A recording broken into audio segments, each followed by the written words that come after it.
we don't like working with big charities or charities that don't need us, because we like being on a journey with someone that's, like really passionate about what they do and helping and saving the world.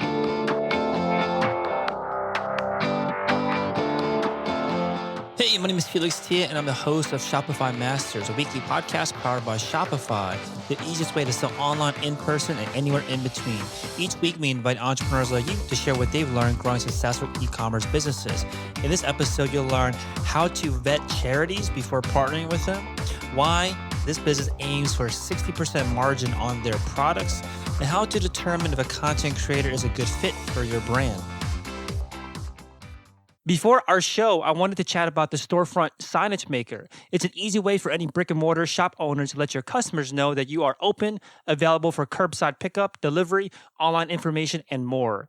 Customize any message you like, automatically create a QR code for your store, then print it off from home. It's easy and simple to use, no design experience required. Create a sign yourself at shopify.com/signage. Today, I'm joined by Paul Forcan from Gandy's International, which is a sustainable outdoor travel clothing brand that gives back to underprivileged children by building kids' campuses all around the world. And was started in 2012 and based out of South London. Welcome, Paul.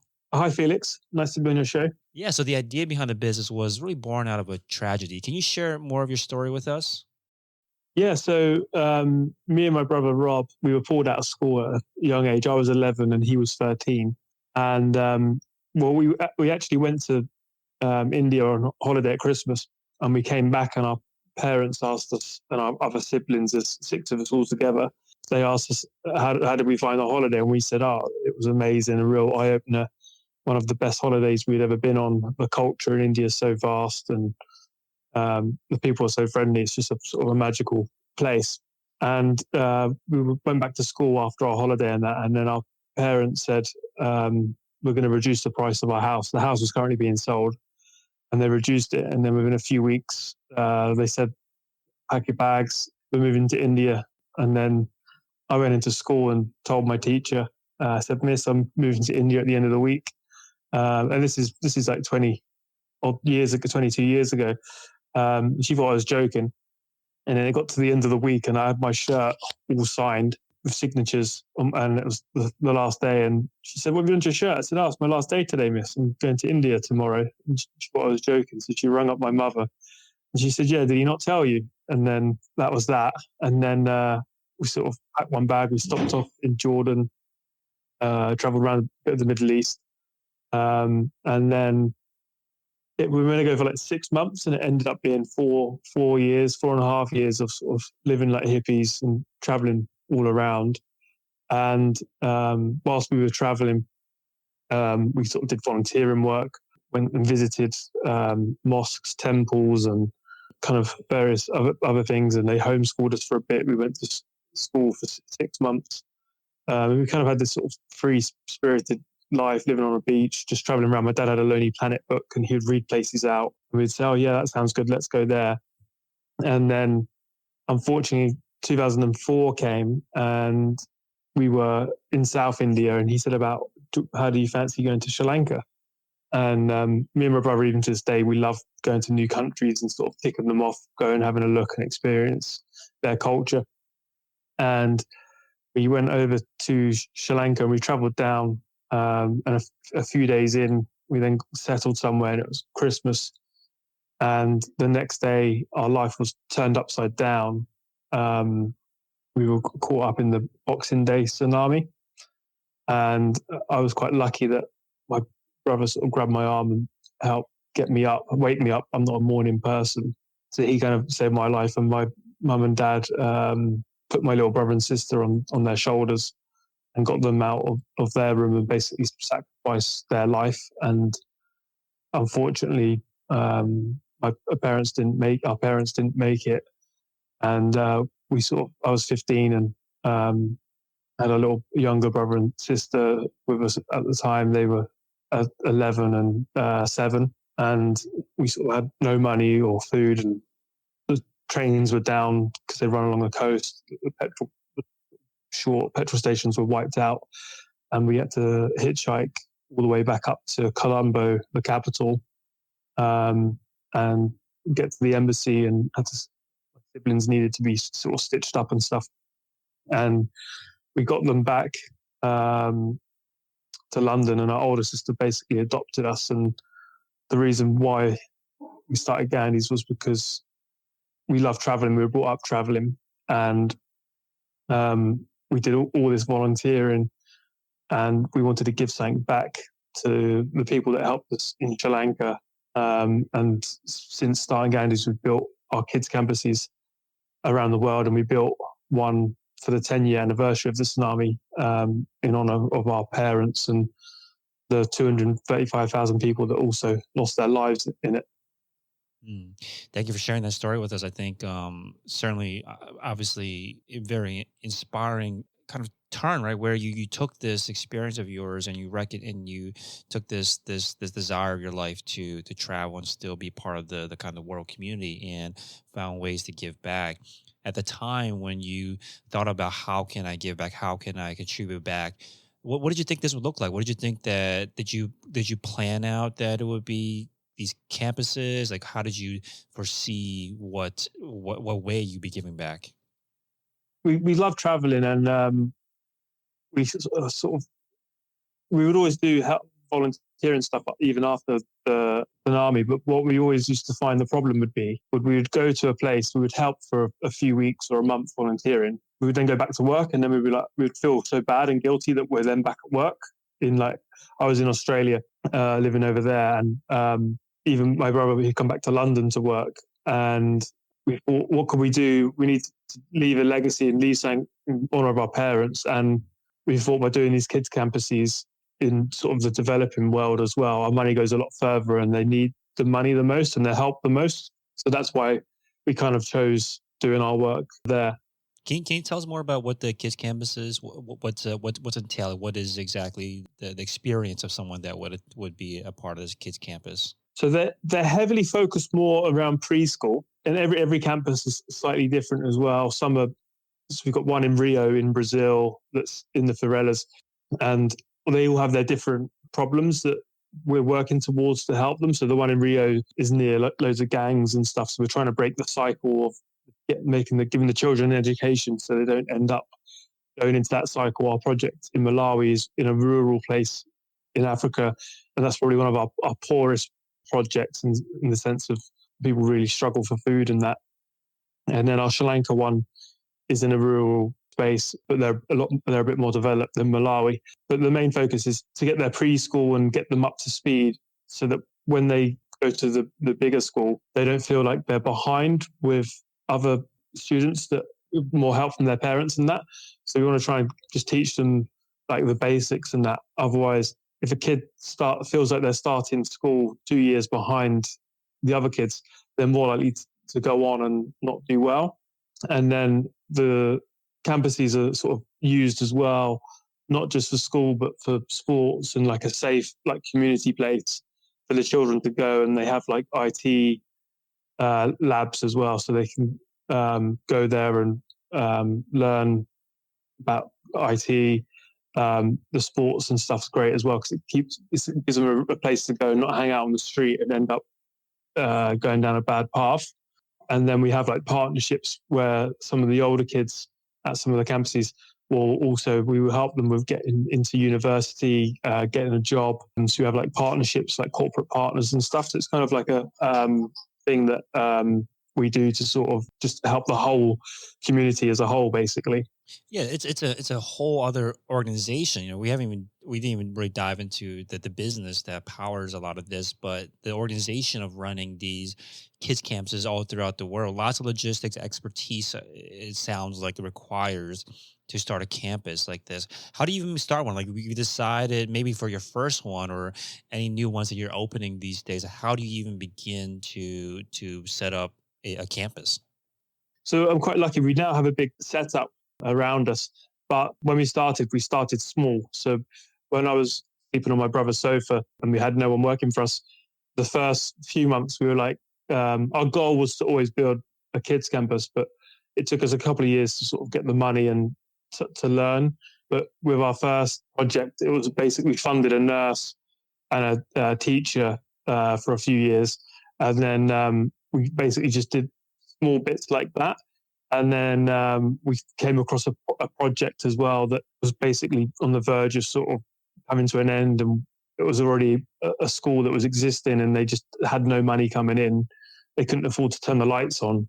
And we basically helped fund them a few years.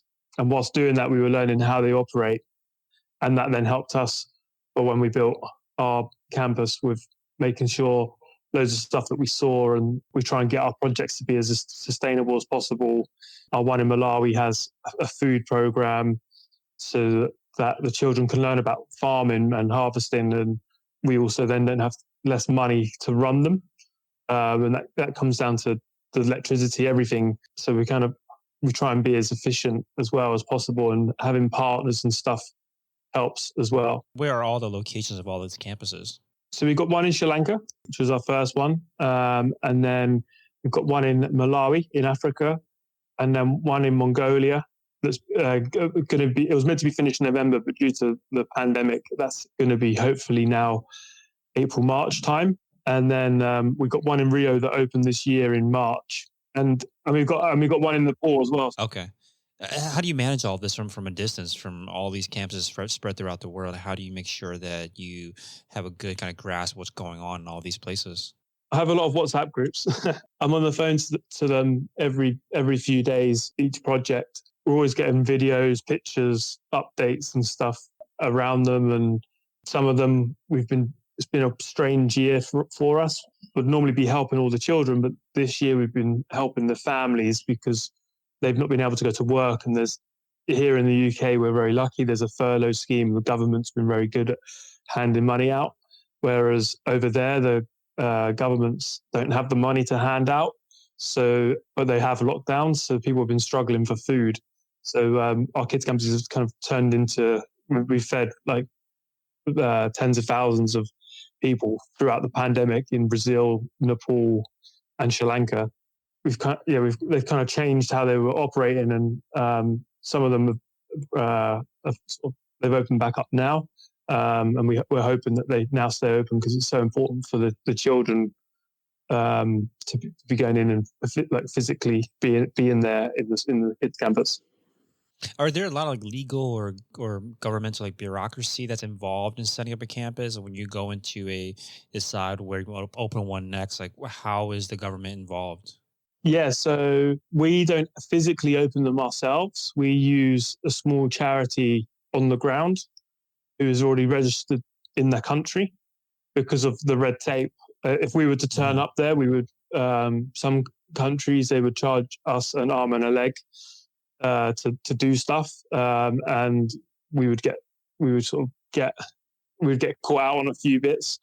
Whereas someone that's been there years knows it off the back of their hand, and every country has different rules and regulations, and we want to piggyback off their expertise and their network as well. So we will go to them and speak to a few charities in the country or even in the continent, and whichever one we have like a few things around the criteria of the projects. And some of them, we've like a big one for me and my brother Rob is making sure that the project's going to still be running in 20 years' time. We don't want to just open a project up and then in a couple of years because it's not run properly, or so we're quite strict on all of that. And the charities and stuff who we work with are all vetted, and we do like thorough checks on them as well. And our trustee will go out and visit once a year at least, and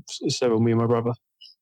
Yeah, I think lots of listeners out there might also want to find ways to incorporate a way to give back from their business. So at a kind of a smaller scale, if they are also looking to choose to work with a charity to help fund and partner with like you, or to get to maybe a smaller scale, smaller degree, how do you determine whether a charity is a good fit or one that you would want to work with? What you mentioned, one of the criteria around longevity and whether it's going to be run well. How do you vet that when especially if you're someone that's never done this before? How do you vet that a charity is a good choice? Well, there's a few of us that make the decision. we get them to do a pack for us. We aim to meet them a few times and speak to their trustees and people that have worked with them over the years. So it's kind of like, like if someone's looking for a job, you get a reference on them and you see that they sort of worked somewhere a few years, sort of thing. And it's the same with the charities. We need to make sure they haven't just popped up in the last 12 months. And we also like to, another thing that's quite big for us as well is we don't like working with big charities or charities that don't need us, because we like being on a journey with someone that's, like really passionate about what they do and helping and saving the world. And a charity that really needs us. And we know that every penny that we give them will go into their cause and go to helping people. Got it. And if someone wants to go down the same path as you, can you give us an idea of the resources or capital needed to, like, I guess, how expensive is it to run something like a kids campus or any kind of campus at a small scale, or, to the scales, to the degree that you built these days? Yeah, so Africa would probably be a lot cheaper than some of the other places. Like Sri Lanka, the land can be really expensive. So if you were starting on a small scale, and Africa's very needy as well. It depends where as well. But you could look at doing something really tiny. And it depends if you get volunteers to run it as well. We have teachers that run them, but you could start off with building a really tiny, like small classroom for around sort of £25,000, £30,000. But then it depends if you want to make it bigger, and you can go all the way up to 150. You could go up to more, but you go up to around the couple of £100,000 mark. And yeah, Rio is quite expensive. Is it like an annual cost, or like just the initial startup?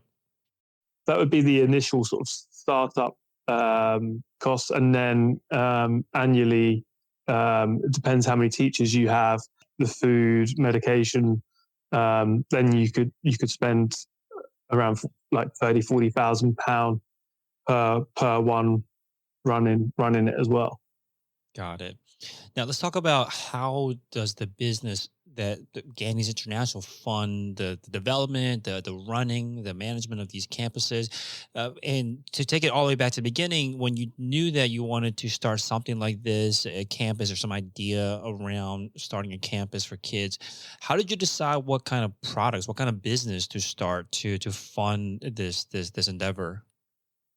So we started off with flip flops, and we was selling them on a website and through department stores across Australia, Thailand, literally everywhere, Europe, Germany, the UK. And we thought the reason why we started with flip flops was we used to live in flip flops as children, and we thought, what's a universal product that everyone can afford, and help solve a universal problem of making sure everyone has an education. So that's why we chose flip-flops. But then, I don't know if you've been to the UK, Felix, but you only get 2 weeks of summer a year. So we kind of stopped making flip-flops, and we kind of branched out into jackets and bags, and we've kind of now become a full lifestyle brand, basically. Got it. Okay, so yeah, I think this is a good lesson learned here. But first thing, how did you started with flip flops? I'm not sure what the experience or connections or your background, but how did you get into these retailers internationally? Like, because you mentioned Australia and basically a bunch of different places besides the UK. How did you get into these retailers? I went to trade shows, looked for buyers on LinkedIn, and buying directors and CEOs and stuff, and got distributors as well. But if I was starting a business now, that feels so old fashioned. Like the future is doing it on Shopify and reaching the customer yourself and owning the customer, as opposed to using a third party. Mm. And so you recognize that there was difficulty. There wasn't a good kind of fit between the product and the actual the need, right? There, at least in the UK, there wasn't a fit. What? How long did it take for you to realize? Okay, we should probably pivot and have a different products in our catalog. It was about 2.5 years. And during that time, was just like losing money, or like how did you? What made you make that kind of leap to say, okay, it's time for us to switch it up? We were literally selling, like, we sold a few 100,000 pairs, and we thought when doing that, it would just kick off and like then go. It kind of didn't, and the reason why we were looking at it, the flip flop shape, the flip flops that we were making were like the kind of they were really good quality, but they were the ones that you don't spend loads of money on, the sort of the basic rubber style. And by the time you use a distributor and then a department store takes money as well, they take the most money. And then we used a factory that makes loads of big corporates, so we were in a factory there. So by the time everyone took their money for being involved in the process of our flip flops, we were like, oh, there's not actually much money left for ourselves after all of the hard work, the marketing. We had literally so many celebs. Richard Branson, this is when One Direction was big. They were all in our flip flops. Royals, literally. We had like Kate Middleton, Prince William, Richard Branson was giving them to everyone who stayed on his island, and he was wearing them.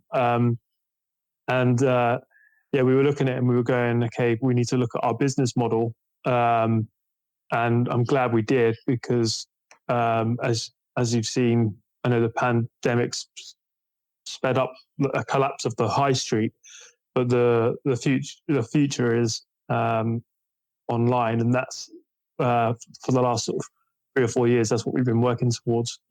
So it sounds like two key lessons here. One was around how you got your products to your customers, right? You mentioned going from retail high street to selling online direct to consumers. But then also something around like this idea of selling a product that's a low price point and low margin, it sounds like, product. What was the lesson around that one, specifically around how to find either model or a business model or a price point that works with your business?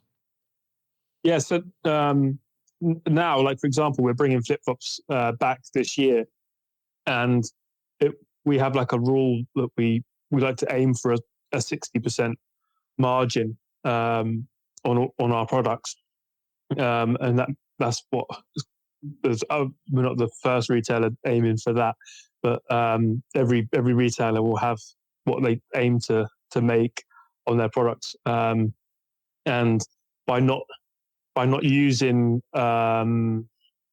any like department store or retailer, we can do the 60%, and our stuff's still priced really competitive, really good, and we can undercut loads of our competitors. And that's kind of, whenever we're making a product, we always look at can we undercut our competitor with a better product at a better price. Yeah, that's certainly, if you can answer yes to that, that's certainly a huge advantage. How do you even make adjustments, or how do you answer yes to that question about how can you undercut your competitors with a better product? What changes can you focus on to make sure that you are ticking both of those boxes, that you can charge less but then also offer a superior product? Well, it comes back to loads of competitors out there making outdoor apparel. I don't want to name drop any, but loads of the big ones that you see people wearing every day, they sell in department stores or in other retailers. So they have to put their price up so that they both make good margin on their products.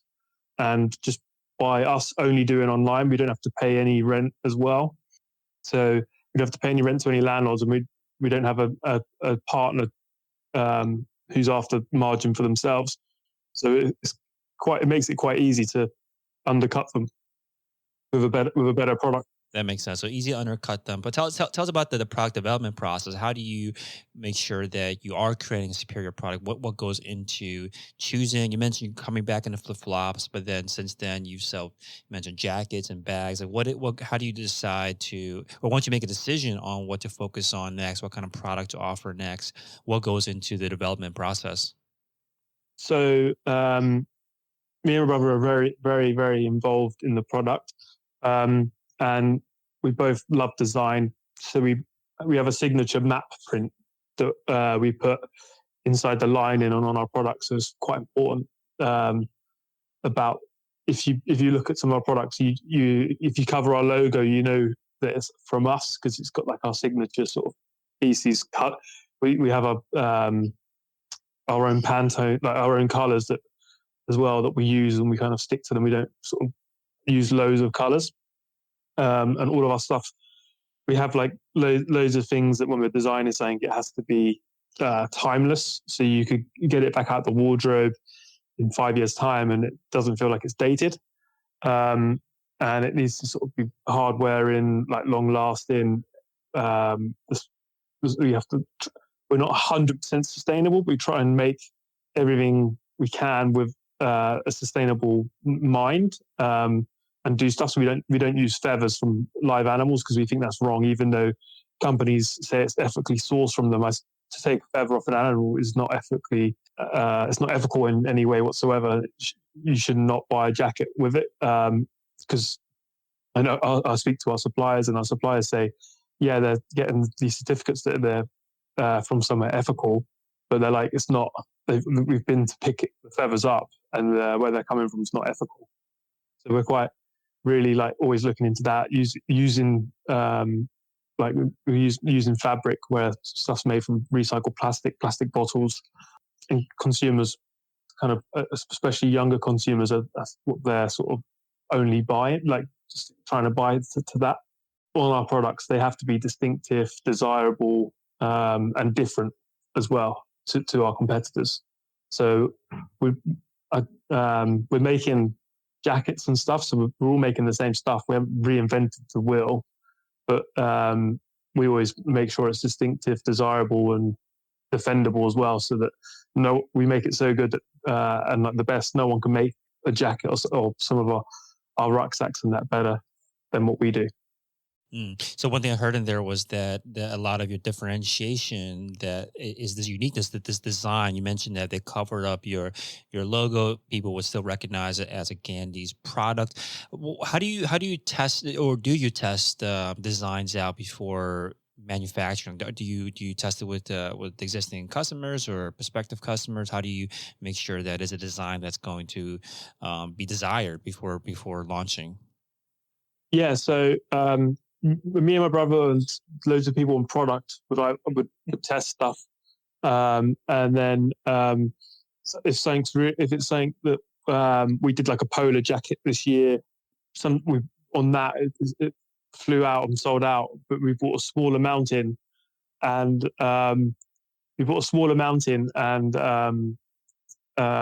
we saw that it got a good read, and then we backed it with even more. So we're kind of we'll dip our toes, and anyone starting out, I think it's really important to start off small. When we started, we did some stuff where we were like, oh my god, we've ordered so much stock, too much stock. So it's important to just do stuff slowly and take your time and grow organically, and don't over sort of stretch or push yourself. Hey, real quick, if you're enjoying the show, please leave us a review on iTunes to let us know what you think or what you'd like to hear more of. Now, let's get back to the interview. Makes sense. So now when you decided to make this pivot online, right, rather than going through retailers, what was that transition like? When we started off selling directly to consumers, but whilst doing that, we also were getting ourselves stocked in retailers as well. So it wasn't new, but ever since the start, it was it's quite cool. You get a relationship with the customer, whereas if you do it the other way, you don't get a relationship. The customer just picks it up when they're in that store or on that other person's website. So it's quite cool being able to email them, and you can do the notify as well on the internet, on Google and stuff. But it just feels like with social media, it just feels like you have a constant relationship, and like it's quite amazing, like how you can do an Insta story of a product and then it's just completely sold out. Mm. Got it. Okay, so now once you fully made the transition online without any retailers, what were you doing to drive attention and awareness to the website, to the brand?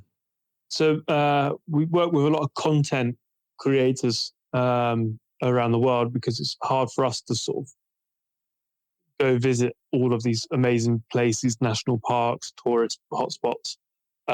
So some of these content creators will have hundreds of thousands, sometimes a few million followers, and we would basically want them to produce us with some high quality content that we can use to our community. And whilst we use it to our community, they would also post it to their community, and that helps bring people through the door onto our website, and that's where our traffic Mm. comes from. Okay, got it. So working with content creators, almost like some sort of influencer marketing. How do you find? How do you decide or decide on whether a content creator is going to be a good fit or not for your brand?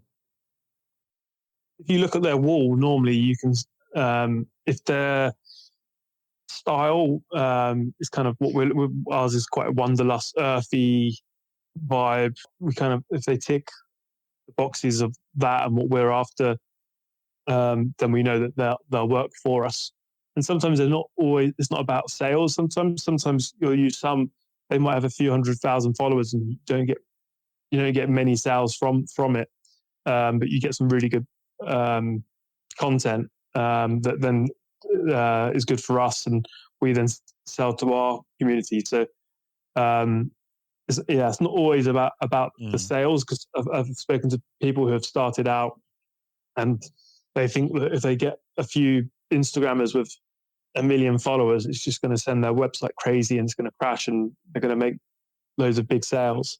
So you have to just kind of do as many as possible, and kind of take your time and not think about the sales. The sales will come later. Yeah, I think that's a good point about how sometimes if you don't get the sale, the content is still valuable in itself. Now, through the years of experience, and you've done this a bunch of times with different content creators, is there a way to determine or to at least have a better feel for whether a content creator is going to lead to sales? Yeah. So you can look at like their audience who's commenting and stuff. You can get really granular, and we get ones that work well for us, American and the Canadians, and then the British, German, Irish do well, but South America ones, for example, don't do well. Some of the ones in Asia for us don't do well, and some of that is because they can get products cheaper with less. They have high taxes in some of these countries, so it's super important to. Whereas it's super important to, like, we use mainly UK ones because it's cheaper for us to also post the products out to them with no import duty tax, and normally most of their followers are with all the influencers are normally in their own country first.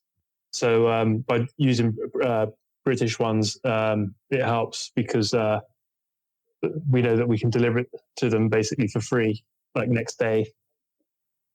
Oh, so you're looking at the basically the location, the geographic location of the audience of these influencers and content creators. Now, do you just determine that based on the location of the content creator, or are there tools that you can use to determine that 80% of their followers are in North America or in the UK? Is there any way for you to determine that through any kind of data? Yeah, I'm not sure what my social media guys use, but when I used to do it, we used to do it. There was stuff tools out there, but we never thought it was worth. Some of them were charging like I think it was £500 a month, and I just found it easier to you could pretty much tell from all of the comments and stuff on their wall. The language or Yeah, and you get a lot of influencers as well where they have a poor engagement, and that's sometimes because they've bought loads of followers that aren't real.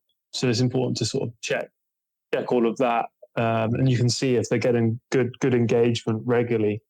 We did stuff as well. We were using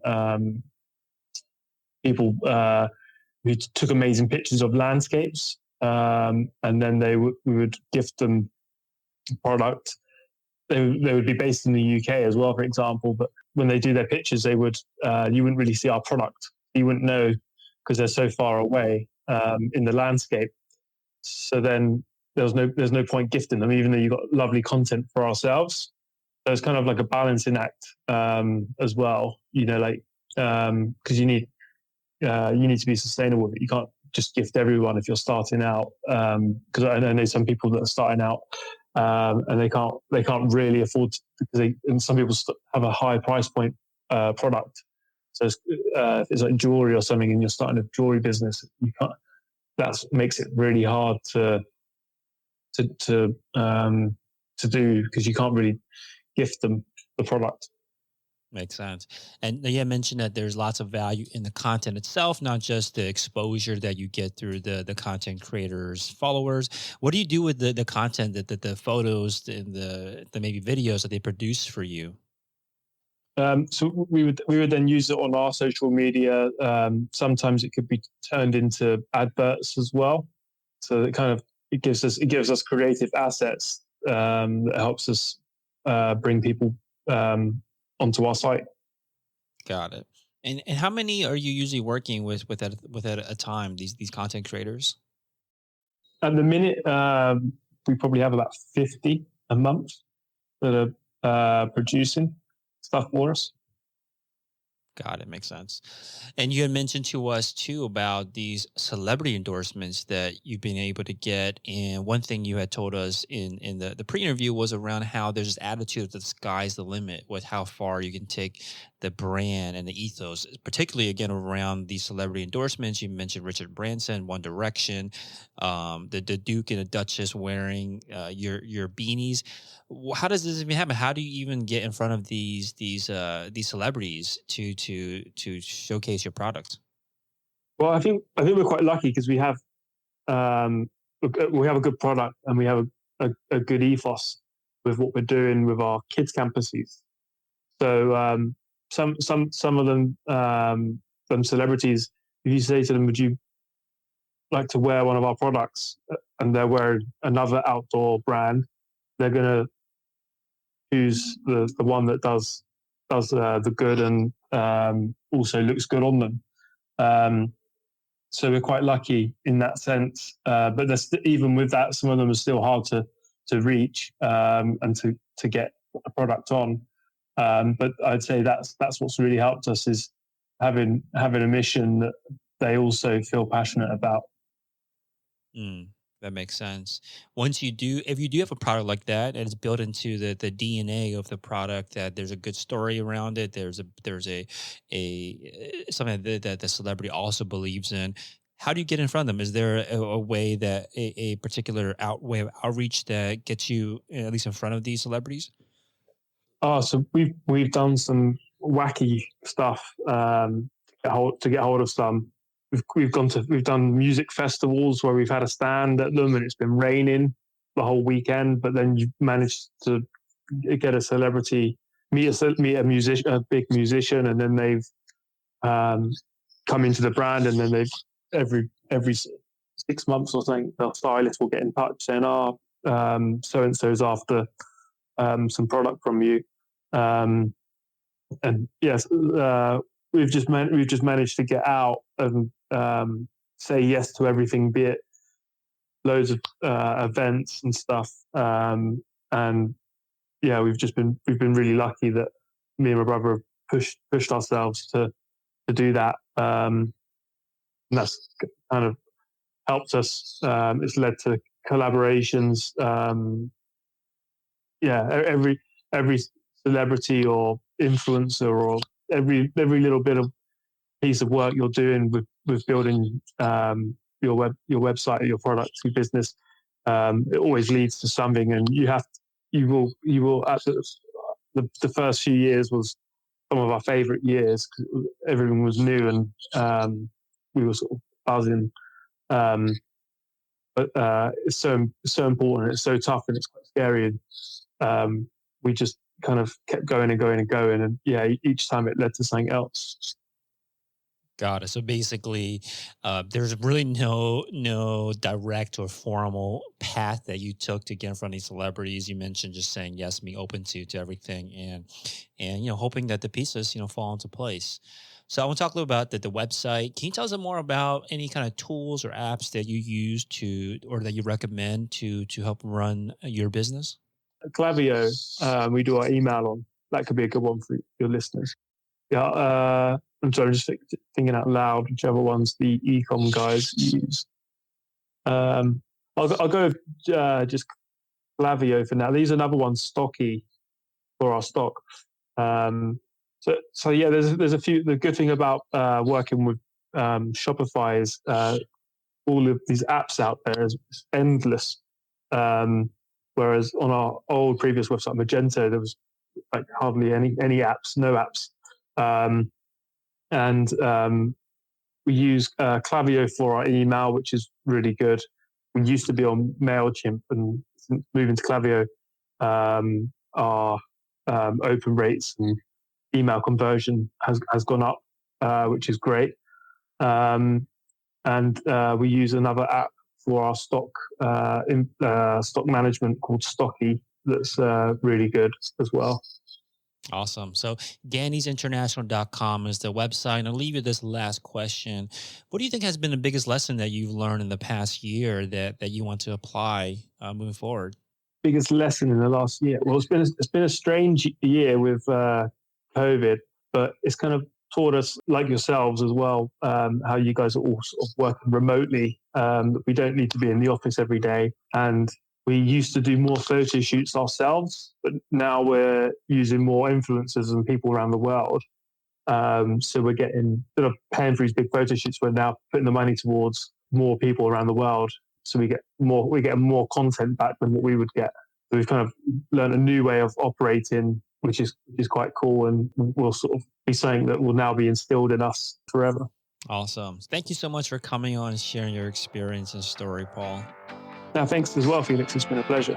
Thanks for tuning in to another episode of Shopify Masters, the e-commerce podcast for ambitious entrepreneurs powered by Shopify.